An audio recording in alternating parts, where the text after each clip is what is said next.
Peťa v Úlovnickej komore v Poprade. Si člen predstavenstva a máš na starosti kinológiu. Tak ako ja ťa poznám, si od malička vyrastal asi spojený s tým lesom.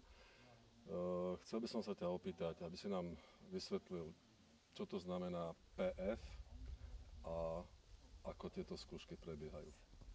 Tak, PF je skratka pre predbežné skúšky farbiarov, kde psíky, hlavne farbiare, či bavorskí, či hanoverskí, môžu mať polovnú upotrebiteľnosť na dohľadávanie raticovej zvery, to je muflónia, danielia, jelenia, zver. Týchto skúšok sa môžu ešte zúčastňovať plemena slovenský kopov, štajerský durič, alpský jazvečikovitý durič a nové plemeno vznikajúce tatranský durič. Čo sa týka organizácie týchto skúšok, skúšky sa pripravujú deň dopredu, sa ťahajú stopy, ktoré musia byť minimálne 12 hodín staré, šlapú sa raticami z raticovej zvery, stopa musí byť minimálne o nejakej dĺžke, musí mať 2 pravouhle zlomy a ležovisko, z ktorého sa psík vypúšťa na voľné dohľadanie zvery, kde nám môže pes pracovať ako hlásič, oznamovač alebo hlasitý oznamovač. Každá disciplína má svoj koeficient, podľa ktorého sa boduje a hodnotí, plus je tam ešte správanie sa na vodenie na remeni a správanie sa pri výstrele ako odloženie psa buď na voľno alebo na remeni.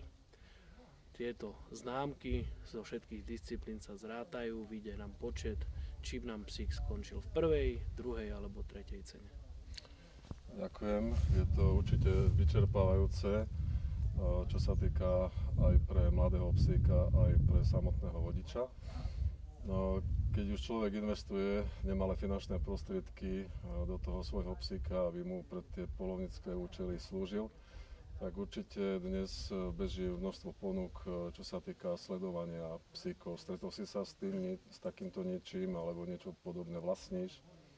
Samozrejme, človek, polovník, ktorý má psíka pre svoju pomoc, potrebuje vedieť, kde sa práve nachádza, či mu nehrozí nejaké nebezpečenstvo, či už automobilová dopravná nehoda môže vzniknúť, alebo iné nebezpečenstvo od zvery psíkovi mu hrozí, tak na to sám využívam takisto sledovacie zariadenie pre psa, ktoré mi určuje polohu psíka, kde sa práve nachádza a dodáva mi to pocit, že mám kontrolu nad mojím psom, plus na to viem, koľko mi psík v tom revíri pracoval, na akej vzdialenosti a je to pre dobrý pocit z toho, že pes nie je v neznámom teréne, netreba ho hľadať pri zabehnutí,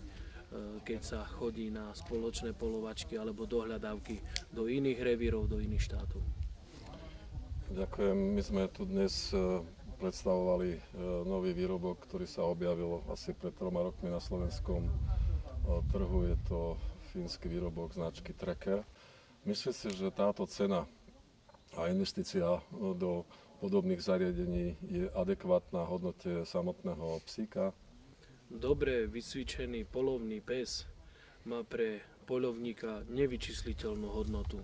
Preto si myslím, že sledovacie zariadenie musí byť na úrovni takej, aby toho psa nám chránilo a aby sme o tom vedeli, kde sa práve nachádza. Túto vec by si mal každý a jeden majiteľ dobre vycvičeného psa uvedomovať a zabezpečiť si takúto GPS zariadenie, aby vedel chrániť svojho psa, svoj majetok.